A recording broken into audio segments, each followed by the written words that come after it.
आज मैं आप सबके लिए लेके आई हूँ दिवाली स्पेशल सुपर टेस्टी मिठाई की रेसिपी। इस मिठाई को आप बिना मावा और बिना मिल्क पाउडर बिना दूध के घर पर बना के तैयार करेंगे और इतनी ज़्यादा ये सॉफ्ट मुलायम बन के तैयार होगी, खाने में 100% स्वादिष्ट बनेगी। और देखिए मैं इसे तोड़ के दिखा रही हूँ कितनी ज़्यादा सॉफ्ट और मुलायम है। एकदम परफेक्ट आपकी मिठाई घर पर बन के तैयार होगी। और यहाँ पे 1 कप कोकोनट का हम इस्तेमाल करेंगे और पूरी 1 किलो मिठाई बनाएंगे। तो दिवाली में आप पूरे मोहल्ले को ये मिठाई बना के खिला सकते हैं। तो यहाँ पे क्या करना है, एक पैन लेना है और इसमें डालना है 1 कप चीनी। साथ में हमें यहाँ पे आधे कप पानी का इस्तेमाल करना है। यहाँ पे चीनी को हमें चला देना है और अच्छे से इसे चलाते हुए थोड़ा सा घोल लेना है, क्योंकि चीनी बहुत ही ज़्यादा इस तरह से है, तो इस तरह से जब चलाएंगे तो ये घुल जाएगी। और जैसे ही चीनी घुलेगी तो हम इसे इसी तरह से छोड़ देंगे 2 मिनट के लिए, यानी अच्छे से चीनी में उबाल आ जाए और ये पक के तैयार हो जाए।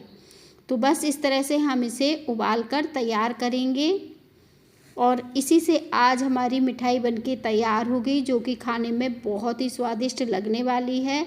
और सबसे अच्छी बात है कि ये घर के ही सामान से बन जाती है। इसके लिए आपको घी, मावा, मिल्क पाउडर ये सब चीज़ों की ज़रूरत नहीं पड़ने वाली है।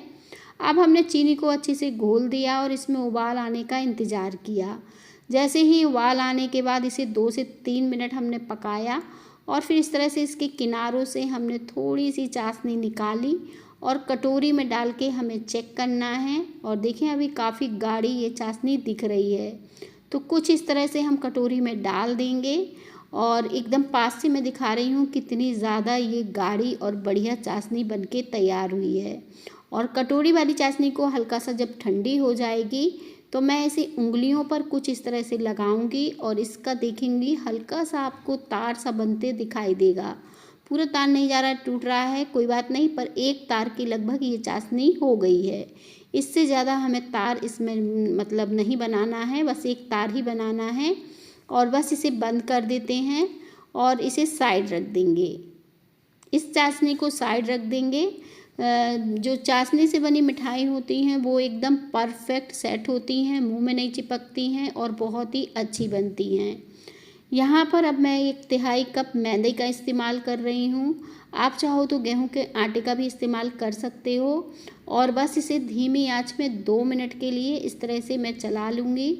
और आप अगर मिल्क पाउडर का इस्तेमाल करना चाहो तो वो भी कर सकते हो, जैसे मैदा नहीं करना चाहते हो, गेहूं का आटा नहीं करना चाहते हो, तो यहाँ पे आप मिल्क पाउडर का भी इस्तेमाल कर सकते हो।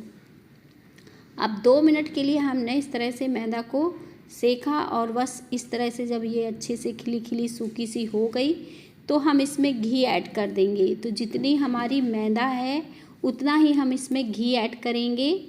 और घी की जगह आप तेल का भी इस्तेमाल कर सकते हैं, रिफ़ाइंड तेल आता है, सरसों का नहीं, रिफ़ाइंड डाल सकते हैं या फिर डालडा डाल सकते हैं।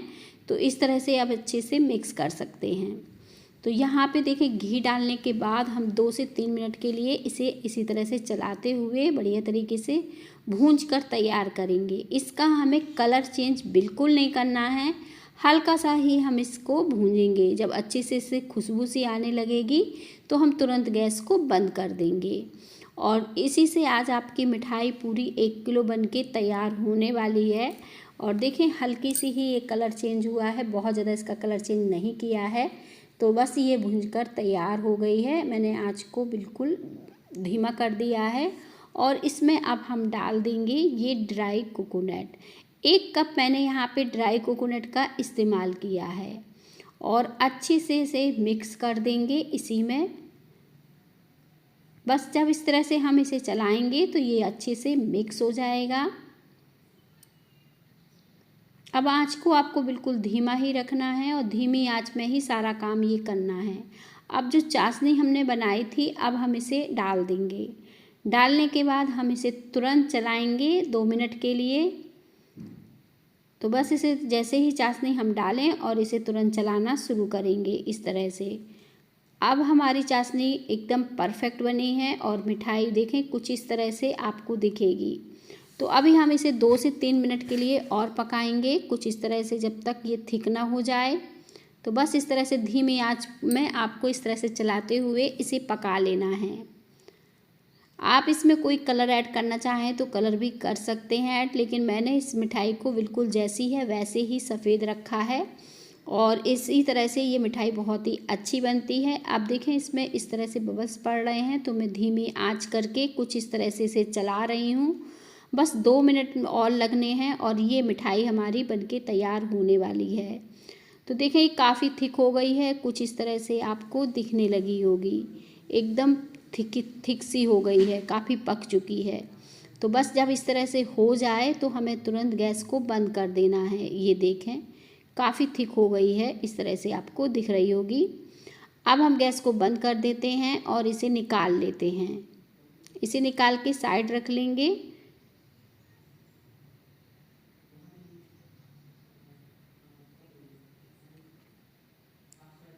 तो देखें इसे हम साइड रख लेते हैं, मैंने इसे चला दिया है। अब एक थाली या प्लेट जो भी आप मिठाई को सेट करने के लिए इस्तेमाल करना चाहें वो ले सकते हैं। और अब जो कढ़ाई में मिठाई है एक बार फिर इसे चला लेंगे, इस तरीके से अच्छे से फेंट लेंगे, ताकि जब अच्छे से फिट जाएगी तो अच्छे से सेट भी होगी और एकदम चिकनी बढ़िया आपकी मिठाई बन जाएगी। तो देखें एक बार मैंने फिर इसे चला के अच्छे से फेंट लिया है।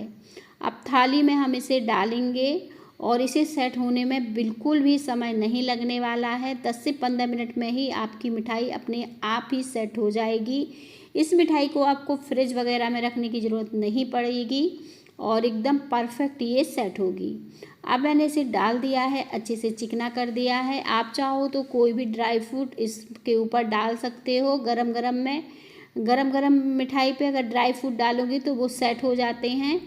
और इस तरह से मैंने इसे चिकना किया है। मिठाई को मैंने सिंपल ही रखा है और बस इस तरह से चिकनी होने के बाद 10 से 15 मिनट बाद ये अच्छे से सेट हो गई है। तो आपको चाकू से इस तरह से इसमें कट लगा देने हैं। तो यहाँ पे मैं चौकोर पीसेस में इसे कट कर रही हूँ। मिठाई के पीस आपको जैसे पसंद हो आप वैसे कट कर सकते हो और छोटे बड़े जैसे पीस आप रखना चाहो वो भी रख सकते हो। एकदम परफेक्ट और बढ़िया आपकी मिठाई देखें घर पर बनके तैयार हो गई है। अब इस मिठाई को देखें इस तरह से हम चाकू की मदद से निकालेंगे तो ये ईज़िली निकल आएगी और इतनी ज़्यादा सॉफ्ट और मुलायम है। मैं इसे तोड़ के दिखा रही हूँ आपको, कितनी ज़्यादा ये सॉफ्ट मुलायम बढ़िया बनेगी। तो बस इस तरह से आप मिठाई बना के स्टोर कर सकते हो और बहुत ही स्वादिष्ट और बढ़िया आपकी मिठाई बनेगी। आप इस मिठाई को सिंपल रख सकते हो या फिर कोई ड्राई फ्रूट या फिर गुलाब की पत्तियों से कुछ इस तरह से सजा सकते हो। मैंने यहाँ पे एक एक पिस्ता रखा है और गुलाब की पत्ती कुछ इस तरह से काट के सजाई है। मिलेंगे इसी तरह से और